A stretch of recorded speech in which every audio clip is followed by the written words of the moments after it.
வணக்கம். பொன்மனச்சம்மல் புரட்சித் தலைவர் எம்ஜிஆர் அவர்களையும் இதயம் புரட்சித் தலைவி அம்மா அவர்களையும் வணங்கி, தம்பிகளே தங்கைகளே, முதல் முறையாக வாக்களிக்க போகும் இளம் வாக்காளர் தங்கங்களே, வரும் 23ஆம் தேதி வியாழக்கிழமை நாம் அனைவரும் தமிழ்நாடு சட்டப்பேரவை தேர்தலுக்காக வாக்களிக்க வேண்டும். இது நம் அனைவரின் ஜனநாயக கடமையாகும். நீங்கள் வாக்களிக்க போகும்போது ஒரு நிமிடம் சிந்தியுங்கள். ஒரு கல்லூரியில் சேருவதற்கு முன் அக்கல்லூரியின் தரத்தையும் அதன் கட்டமைப்புகளையும் ஆசிரியர் பெருமக்களையும் நன்கு ஆராய்ந்த பின் நீங்கள் கல்லூரியில் சேர்ந்திருப்பீர்கள். அப்படிப்பட்ட திறமைமிக்க இளைஞர்கள் உங்களுக்கான அரசை தேர்ந்தெடுக்கும் போது எவ்வளவு முக்கியம் என்பதை உணர வேண்டும். உங்கள் ஒருவரின் வாக்கு உங்களுக்கும் உங்கள் பின்வரும் தலைமுறையினருக்கும் சேர்ந்து போடும் வாக்கு என்பதை நினைவில் கொள்ளுங்கள். நீங்கள் தவறானவர்களை தேர்ந்தெடுத்தால் அது உங்களை மட்டுமல்ல, அடுத்த தலைமுறையும் சீரழித்துவிடும். குழந்தைகள், பெண்கள், மாணவர்கள், தொழிலாளர்கள்,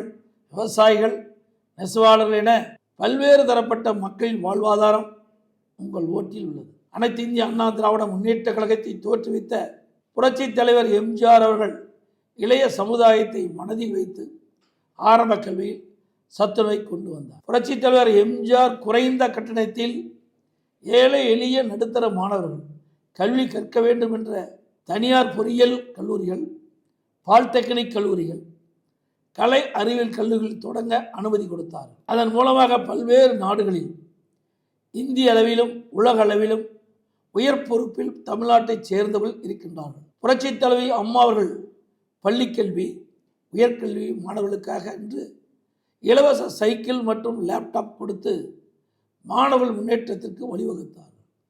அதுதான் நம் அண்ணா திராவிட முன்னேற்ற கழகம் அந்த தலைவர்களை பின்பற்றி அம்மாவின் ஆட்சியில்தான் ஆரம்ப கல்வியில் பல்வேறு கட்டமைப்புகளை உருவாக்கினர். உயர்கல்வியில் 11 மருத்துவக் கல்லூரி, மருத்துவமனைகள், 7 சட்டக்கல்லூரிகள், 67 கலை மற்றும் அறிவியல் கல்லூரிகள், 21 பாலிடெக்னிக் கல்லூரிகள், 4 வேளாண்மை கல்லூரிகள், 4 பொறியியல் கல்லூரிகள் என 5 கால்நடை மற்றும் அறிவியல் உயர்கல்வியில் ஏறத்தாழ 51.4% இலக்கை 2019-20ஆம் ஆண்டே அடைந்துவிட்டோம். கொரோனா காலத்தில் அனைத்து கல்வி நிறுவனங்களும் மூடப்பட்டு இருந்தது. பள்ளி மாணவர்களுக்கு ஆல் பாஸ் போட்டோம். கல்லூரி மாணவர்களுக்கு ஆன்லைனில் வகுப்பு, ஆன்லைனில் எக்ஸாம் நடத்தினோம். தற்போதைய திராவிட முன்னேற்ற கழக ஆட்சியில் கடந்த 5 ஆண்டுகளில் பள்ளிக்கல்வித்துறை சீரழிந்து விட்டது.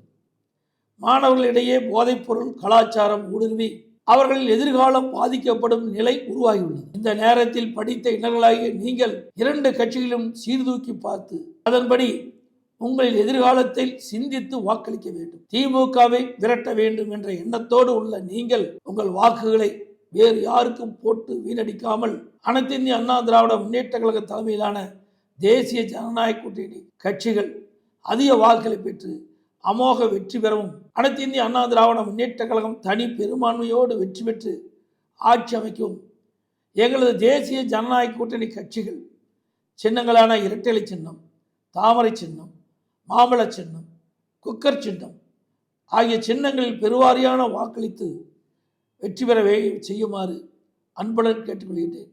நன்றி.